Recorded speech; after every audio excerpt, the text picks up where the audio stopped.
지난 7월 대우조선해양 하청업체 노조가 불법 파업을 벌이고 건조 중인 선박을 불법 점거했습니다. 원청인 대우조선해양이 입은 손실액은 약 8,085억 원가량. 대우조선해양은 이중 일부만을 노조를 상대로 470억 원의 손해배상 청구를 제기했습니다. 이에 불법 파업을 조장하는 노동조합법 개정안, 일명 노란봉투법이 우리 사회 화두로 떠올랐습니다. 노란봉투법은 2009년 쌍용자동차 불법 파업으로 손해배상 판결을 받았던 노조원들에게 시민단체들이 배상금에 보태라고 노란봉투를 보낸 것에서 유래했습니다. 노란봉투법의 골자는 이렇습니다. 노조가 불법적인 파업으로 기업에 막대한 피해를 입혔다고 해도 노조를 상대로 손해배상 청구 등을 할 수 없다. 현행 노조법에서는 정당한 쟁의 행위에 대해서는 근로자나 노동조합의 손해배상을 청구할 수 없습니다.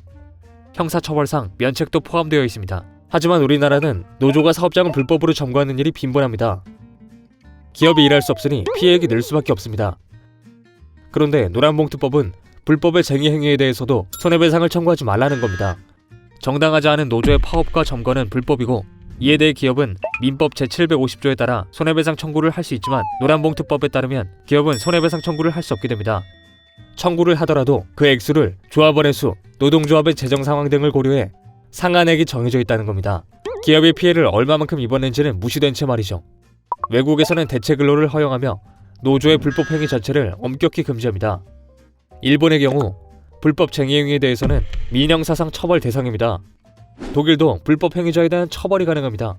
프랑스에서는 노조의 불법 행위에 대해 손해배상 청구를 금지한 법률에 대해 위헌이라고 판결했습니다.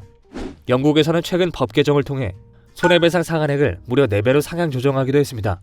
그런데 지금의 우리나라 노란봉투법은 전세계 흐름과는 반대로 가고 있습니다. 우리나라 헌법에서는 기업을 포함한 모든 국민의 재산권을 보호하고 있습니다. 이를 통해 타인에게 손해를 입힌 자에게 피해자는 그 손해의 배상을 청구할 수 있는 겁니다.